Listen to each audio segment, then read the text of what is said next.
A pior perda que existe não é de dinheiro, mas a perda da sua própria história. Imagine acordar e a sua alma estar intacta, mas o que a torna você, os seus piores erros, as suas maiores verdades, simplesmente desapareceu. O que é mais assustador, o que se esconde ou o que foi arrancado de você. Este não é um relato sobre fantasmas, mas sobre trocas. Sobre o preço que a ignorância, a arrogância e o medo fazem você pagar em um balcão que fica no canto de um curral. Esta história foi proibida por anos e apagada da memória de quem a viveu.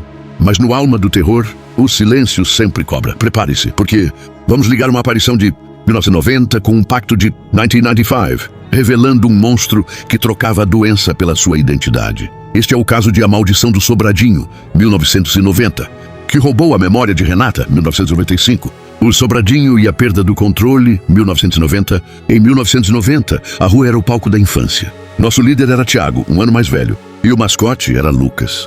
Mas o universo da brincadeira tinha um vácuo, um sobradinho da esquina, onde o Sr. Vilar se mudou. Ele era exaustão em forma de gente, um homem quieto que reforçava a nossa aversão à perda, a perda da rua como nós. Território livre. O medo começou sutil, como um nojo, quando o Sr. Vilar instalou uma figura na varanda. A múmia. Não era branca. Era amarelada, com uma cabeça gigante e grotesca, enrolada em faixas encardidas. A prova social era que aquilo era apenas decoração de Halloween. Mas ninguém acreditava. Ninguém ria. O terror ganhou peso na noite em que Lucas, nosso mascote, tropeçou. Ou assim contaram. Lucas jurou. Ele não tropeçou. Ele parou para olhar e a cabeça da múmia girou. Não de vento, mas destravando. E ela saltou. O peso era de um armário, o cheiro de porão e algo químico. A voz de Lucas, esmagada pelo peso, foi um fiozinho que nos fez acreditar. O nosso líder, Tiago, tentou a autoridade do adulto para nos acalmar, mas falhou. A figura sumiu por alguns dias, aliviando o ar, mas ela voltou. No escuro da noite, a cabeça dela girou lentamente, engrenagens enferrujadas, e um chiado seco como lixa veio da garganta. O que nos fez correr não foi o chiado, mas o que Tiago viu quando olhou para trás. Ela não estava mais sentada. Ela marchava dura, como um robô, para dentro da escuridão da casa. Por que o Sr. Vilar negou veementemente a existência da figura, alegando que passava as noites no hospital com um irmão doente? E o que essa aparição de 1990 tem a ver com o silêncio oco que cobriu uma família isolada? 5 anos depois, se você quer descobrir o que o Sr. Vilar realmente estava protegendo e qual foi o verdadeiro custo daquele terror, inscreva-se no Alma do Terror e não saia daí. A cena é outra. Um sítio isolado em 1995. A jovem Clara está ali contra a sua vontade, testemunhando a luta da tia Marisa e o ódio silencioso da prima Renata. A raiva de Renata era sua força, mas também sua vulnerabilidade. O terror ali era silencioso e pessoal, personificado pela irmã mais nova, Helena, que não falava, encolhida, rabiscando bodes de chifres enormes. A mãe de Clara, Marisa, tentou usar a aversão à perda, a perda do status de família normal, para acalmar a situação, mas não funcionou. Clara logo notou o brilho que destoava de toda a poeira e necessidade do lugar. O colar de pedra verde que Renata usava. Ganhei, ela disse. O ganho de Renata, o presente secreto, era a porta para a sua perda. Clara pensou que era um namorado, mas Renata estava saindo todas as noites. Não para a cidade, mas para o curral. A verdade veio quando a tia Marisa voltou.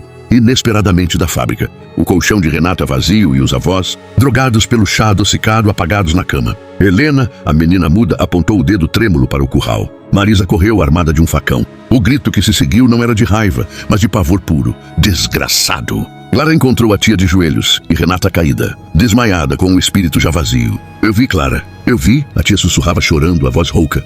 Não tinha rosto, era a cabeça de um bode preto e os olhos. Eles brilhavam, amarelos. Ao lado de Renata, caído no chão, estava um livro marrom, cheio de rabiscos em tinta vermelha e preta, exalando um cheiro de enxofre. A tia Marisa, no desespero, levou o livro e Renata para dentro. A amnésia de Renata cobriu 6 meses de sua vida, roubando sua raiva, sua essência e qualquer traço daquele pacto. Mas o horror foi o desfecho triunfante. A pequena Helena, que mal falava, se curou. O homem-bode roubou a memória de Renata para consertar a irmã. Mas por que o padre da cidade, ao receber o livro e ouvir a história, disse à tia Marisa que ela deveria se esquecer de tudo e nunca mais tocar no assunto, agindo com a mesma urgência do Sr. Vilar de 1990?